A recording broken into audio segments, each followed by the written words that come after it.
அனைவருக்கும் வணக்கம். இப்ப வரைக்கும் தமிழ்நாட்டுல மொத்தமா 7 சட்டமன்ற தொகுதிகள் காலியானதா அறிவிக்கப்பட்டிருக்கு. சட்டப்பேரவையினுடைய சபாநாயகர் அவரும் அபிஷியலா அறிவிச்சிட்டாரு. கூடவே தேர்தல் ஆணையத்திற்கும் சட்டப்பேரவை ஒரு நோட்டிபிகேஷன் அனுப்பியிருக்காங்க. எங்களுக்கு 7 தொகுதிகள் காலியா இருக்கு, தேர்தல் நடத்துங்க அப்படின்னு சொல்லிட்டு. இப்ப தேர்தல் ஆணையத்துக்கிட்ட இருந்து ஒரு அறிவிப்பு வந்திருக்கு. நாங்க 3 தொகுதிகளுக்கு தேர்தல் நடத்த போறோம், இடைத்தேர்தல் நடத்த போறோம்னு சொல்லிட்டு. அது என்ன 3 தொகுதிகள்னு பார்த்தா, தமிழ்நாட்டில் உள்ள தொகுதிகள் வரல.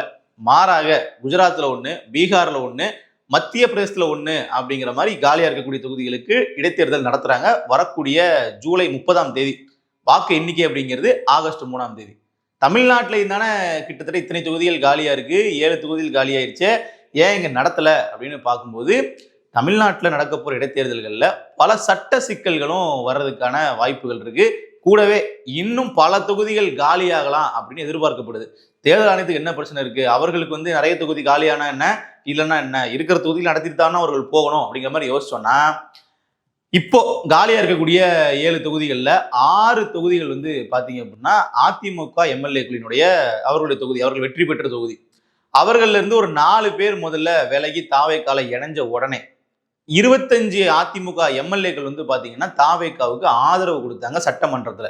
அப்படி கொடுத்த ஆதரவு அப்படிங்கிறது தவறு, நாங்க தப்பு பண்ணிட்டோம், இனிமே நாங்க அப்படி பண்ண மாட்டோம்னு சொல்லி ஒரு மன்னிப்பு கடிதம் எழுதி பொதுச் செயலாளர் எடப்பாடி அவர்கள்கிட்ட கொடுத்தாங்க. அப்போ சட்டப்படி பாத்தீங்கன்னா குதிரை பேரம் இந்த மாதிரி நடக்குது, இல்ல திட்டமிட்டு எம்எல்ஏக்களை ஆதரவுக்கு விலைக்கு வாங்குறாங்க இப்படிங்கிற மாதிரி குற்றச்சாட்டுகள் எல்லாம் இதுக்கப்புறம் வராது, நாங்க தான் திருப்பி அதிமுகலே வந்துட்டோமே அப்படிங்கிற மாதிரி ஒரு மன்னிப்பு கடிதம் கேட்டு திருப்பி கட்சிக்குள்ள சேர்ந்துக்கிட்டாங்க. ஏன்னா இந்த இடைப்பட்ட கேப்ல அதிமுக தரப்புல சபாநாயகர் கிட்ட இந்த 25 பேரையுமே நீங்க பதவி நீக்கம் பண்ணணும் அப்படின்னு சொல்லி ஒரு மனு ஒண்ணு கொடுத்தாங்க. அதுக்கப்புறம் எடப்பாடி அந்த மனுவை வாபஸ் வாங்கிட்டாரு, இவங்க மன்னிப்பு கடிதம் கொடுத்ததுனால. இப்போ என்ன ஆகுதுன்னு பாத்தீங்கன்னா, அந்த மன்னிப்பு கடிதத்திற்கு மாறாக 2 பேர் திருப்பி விலகி தாவேக்கால இணைஞ்சிட்டாங்க. குறிப்பா விராலிமலை தொகுதியினுடைய சி விஜயபாஸ்கர், கரூரினுடைய எம்ஆர் விஜயபாஸ்கர் அப்படின்ட்டு 2 விஜயபாஸ்கர்களும் அங்க போய் இணைஞ்சதுனால இப்ப இது மறுபடியும் பாத்தீங்கன்னா அந்த மன்னிப்பு கடிதத்துக்கு மாறா இருக்கு. அதே மாதிரி திட்டமிட்டு எம்எல்ஏக்களை கட்சி தாவ வைக்கிறாங்க, குதிரை பேரம் நடத்துறாங்க அப்படிங்கிற வழக்கு உயர்நீதிமன்றத்திலையும் போடப்பட்டிருக்கு. அந்த வழக்கிற்கான ஹியரிங் அப்படிங்கிறது வரக்கூடிய 13ஆம் தேதி வருது. அப்ப கிட்டத்தட்ட இந்த எல்லா பிரச்சனையுமே இன்னும் நிலுவையில தான் இருக்கு, இன்னும் வழக்குல விசாரணையில் இருக்கு. இவர்களினுடைய பதவி விலகல் அப்படிங்கிறது செல்லுமா? கிட்டத்தட்ட சபாநாயகர் அறிவிச்சிட்டாரு. இருந்தாலும் இந்த தொகுதிகளில் மறு தேர்தல் நடத்தலாமா அப்படிங்கிறது ஒரு கேள்விக்குறியா இருக்கு. இதற்கு முன்னாடி வந்த உச்சநீதிமன்ற தீர்ப்புகளின்படி இப்படி காலியான தொகுதிகளில் வழக்கு நிலுவையில் இருக்கும்போது இடைத்தேர்தல் நடத்தக்கூடாது அப்படின்னு சொல்லி வழக்கறிஞர் இன்மதுரை அவர்களே சொல்றாரு, கேளுங்க. கிளியர் வேகன்சி இல்ல, இந்த 6 தொகுதிகளும் கிளியர் வேகன்சி இல்ல. அப்போ சஸ்பீஷியஸ் வேகன்சி அப்படின்னு சொல்றாங்கல்ல, சர்ச்சைக்குரிய வகையில் காலியான இடத்துல தேர்தல் நடத்தக்கூடாது. நாங்க சென்னை உயர்நீதிமன்றத்தில் ஏற்கனவே ஒரு வழக்கு தொடர்ந்து அது வர 13ஆம் தேதி விசாரணைக்கு வருது. ஸோ அப்போ தமிழ்நாட்டில் காலியா உள்ள தொகுதிகளில் இடைத்தேர்தல் நடத்துறது அப்படிங்கிறது ஒரு சாதாரண விஷயம் கிடையாது. ஏன்னா இது எல்லா கட்சிகளுமே இந்த குற்றச்சாட்டை வைக்க தொடங்கிட்டாங்க. இப்ப நீங்க அதிமுக எம்எல்ஏக்கள் போனாங்க, அதெல்லாம் அதிமுக வைக்கிறாங்கன்றது இல்ல, திமுக சார்பாகவே பாத்தீங்கன்னா இவர்கள் குதிரை பேரம் நடத்துறாங்க அப்படின்னு சொல்லி அந்த குற்றச்சாட்டை ஆளுநர்கிட்ட கொண்டு போயிருக்காங்க. அப்ப இப்படி தொடர்ச்சியா எதிர்கட்சிகள் எல்லாமே குற்றச்சாட்டை வைக்கும் போது நீதிமன்றங்கள் இதுல தலையிட்டு விசாரணை பண்ணதான் செய்வாங்க. இதுல இன்னொரு விஷயம் என்னன்னா, சட்டப்படி இடைத்தேர்தல் நடத்துறதுக்கோ அவர்கள் பதவி விலகி அங்க சேர்றதுக்கோ எந்த விதமான ரெஸ்ட்ரிக்ஷனும் கிடையாது. அதனாலதான் அவர்கள் பண்றாங்க. ஆனா இதற்கு முன்னாடி உச்சநீதிமன்றத்துல இதே மாதிரியான விசாரணைகள் போயிருக்கு. உயர்நீதிமன்றத்துக்கு போய் அது மேல்முறையீடு போய் உச்சநீதிமன்றம் வரைக்கும் போகும்போது இந்த மாதிரி பதவி விலகி இன்னொரு கட்சி தாவுறாங்க அப்படிங்கும்போது அந்த தொகுதிகளில் ரொம்ப நாளைக்கு தேர்தல் நடக்காம அவர்கள் விசாரணை முடிஞ்சதுக்கு அப்புறமா தான் தேர்தல் நடத்தியிருக்காங்க. அப்போ இந்த மாதிரியான ட்ராக் ரெக்கார்ட்ல அந்த வழக்குகள் இருக்கும்போது தமிழ்நாட்டுக்கும் இந்த நிலைமை வர்றதுக்கான வாய்ப்புகள் இருக்கு. இப்போ பதவி விலகி போனவங்க எல்லாருமே உடனடியா நாம மறுபடியும் விசில் சின்னத்திலே நின்று ஜெயிச்சிடலாம், நமக்கு மறுபடியும் பதவி கிடைச்சிடும், கூடுதலா இன்னும் நம்ம ஆளுங்கட்சியிலையும் நம்ம இருப்போம், அமைச்சர் பதவி கூட கிடைக்கும் அப்படிங்கிறது அவர்களுடைய சிந்தனை, அவருடைய எண்ணம். அது நிறைவேறுமா அப்படிங்கிறதே ஒரு கேள்விக்குறியா இருக்கு. அடுத்ததா பார்த்தோம்னா அமைச்சரவை. இப்போ வரைக்கும் தமிழ்நாட்டில் 35 அமைச்சர்கள் இருக்கிறாங்க, முதலமைச்சர் விஜய் அவர்கள் உட்பட. இப்ப இந்த இடத்துல ஒரு 7 அமைச்சர்களை மாத்தலாம் அப்படிங்கிற திட்டத்தை தாவேகா தீட்டிருக்கிறதா ஒரு செய்தி. கிட்டத்தட்ட அந்த 7 அமைச்சர்கள் யாரு அப்படிங்கிறதா இப்போ கேள்விக்குறி. பரவலாக ஒரு சில சர்ச்சைகளுக்கு உள்ளான அமைச்சர்களை இதுல இருந்து மாத்தலான்னு இருக்காங்க அப்படின்னு சொல்றாங்க. நம்ம சர்ச்சைகள் அப்படின்னு சொன்ன உடனே சர்ச்சைக்கு பெயர் போன அந்த முதல் அமைச்சராக கில்லி சரத் அவர்கள் தான் இருக்கிறார். மனிதவள மேம்பாட்டுத்துறை அமைச்சர், தாம்பரம் தொகுதியினுடைய எம்எல்ஏ. ஸோ இவர் தான் வந்து பாத்தீங்கன்னா இன்னைக்கு டாக் ஆஃப் த டவுனாவே இருந்துட்டு இருந்தாரு. இப்ப விஜயபாஸ்கர்கள் மட்டும் இணையற நிகழ்ச்சி இல்லைன்னா இப்போ வரைக்கும் அதுதான் எல்லாரும் பேசிட்டு வந்திருப்பாங்க. அந்த அளவிற்கு வந்து அவர் செஞ்ச செயல், அதற்கு அவர் கொடுத்த விளக்கம் அப்படிங்கிறது தமிழ்நாடு முழுக்க பேசு பொருளா இருந்துச்சு. நிறைய பேர் வந்து எடுத்து ட்ரோல் பண்ண ஆரம்பிச்சிட்டாங்க. இன்ஸ்டாகிராம்ல வந்து எங்க திறந்து பார்த்தாலும் அவரோட மீம் தான் வரும். அந்த அளவுக்கு வந்து ட்ரெண்டிங்ல இருந்தாரு. கட்சிக்குமே வந்து மிகப்பெரிய அளவுல ஒரு கெட்ட பேர் தான். அவர் தப்பு பண்ணாரு பண்ணலங்கிறத தாண்டி அதுக்கு ஒரு பொறுப்பெடுத்துக்காம நான் வந்து மாத்திரை தான் கொடுத்தேன், நீங்க தான் தப்பா வந்து நினைச்சுக்கிறீங்க அப்படிங்கிற மாதிரி சேப்பாக்கம் ஸ்டேடியம்ல இருந்து ஒரு பவுடர் மாதிரி ஒன்ன ஒரு ஏடிஎம் கார்டில் வச்சு அப்படி 500 ரூபா பக்கத்தில் வச்சுக்கிட்டு ஒரு விஷயம் பண்ணார் இல்லையா, தக் லைஃப் மூமெண்ட் அப்படின்னு போட்டார் இல்லையா. ஸோ அதுதான் பிரச்சனைக்கான காரணம். அப்போ இந்த பிரச்சனையெல்லாம் பார்க்கும்போது அடுத்த முறை அமைச்சரவை மாற்றம் வரும்போது அது எப்போ வரும்னு கேட்டிங்கன்னா பட்ஜெட் கூட்டத்தொடர் முடிஞ்சதுக்கு பின்னாடி வரும். ஸோ அப்பதான் வந்து பார்த்தீங்கன்னா அந்த அமைச்சரவையில் ஷஃபல் வந்து பண்ணுவாங்க. ஏன்னா இப்போ பட்ஜெட் தாக்கல் பண்ணும்போது இந்த அமைச்சரவை வந்து தேவைப்படுது. இது முடிஞ்சதுக்கு அப்புறமா அடுத்து வந்து ஷஃபல் பண்ணும்போது இவருடைய பதவி வந்து என்ன பண்ணலாம் பறிக்கப்படலாம் சொல்லி சொல்றாங்க. அடுத்து வந்து விஜய் அவர்களுடைய தீவிர ரசிகர், சினிமாலாம் வந்திருக்காரு இல்லையா, விஜய் தமிழன் பார்த்திபன், நம்ம போக்குவரத்துறை அமைச்சர். இவர் வந்து ஒரு விஷயத்துல இல்லை, நிறைய விஷயங்கள்ல வந்து பார்த்தீங்கன்னா மாட்டியிருக்கிறாரு. கிளம்பாக்கம் பஸ் ஸ்டாண்ட்ல போயிட்டு பக்ரீத் பண்டிகைக்கு வந்து பஸ் இல்லாம மக்கள் கஷ்டப்படும் போது அது என்னன்னு சொல்லி கேள்வி கேட்கும்போது, தம்பி நீ நல்லா சாப்பிட்டுருக்க, நான் இன்னும் சாப்பிடல அப்படின்லாம் பேசினார் இல்லையா. இவரும் வந்து சமூக ஊடகங்கள் முழுக்க ட்ரெண்ட் ஆனாரு. எக்கச்சக்கமான மக்கள் வந்து கேள்வி கேட்டாங்க, ஒரு பொறுப்பான அமைச்சர் இப்படி பதில் சொல்றதா இந்த மாதிரி இருக்கிறது அப்படிங்கிற மாதிரி கேட்டாங்க. ஸோ லிஸ்ட்ல வந்து இவரோட பேரும் இருக்கு. இந்த மாதிரி இவரை நம்ம இன்னும் பதவியில் வச்சிருந்தோம் அப்படின்னா நிறைய எதிர்ப்புகள் சம்பாதிக்க வேண்டியிருக்கும். இவர் அப்பப்போ லூஸ் ஸ்டாக் விட்டுறாரு. அதே மாதிரி அதுக்கப்புறம் பார்த்தீங்கன்னா தமிழ்நாடு முழுக்க எல்லா பஸ்ஸும் நாங்கள் வந்து ஏசி பஸ்ஸாக வந்து போட போறோம் அப்படிங்கிற மாதிரி சொல்றாரு.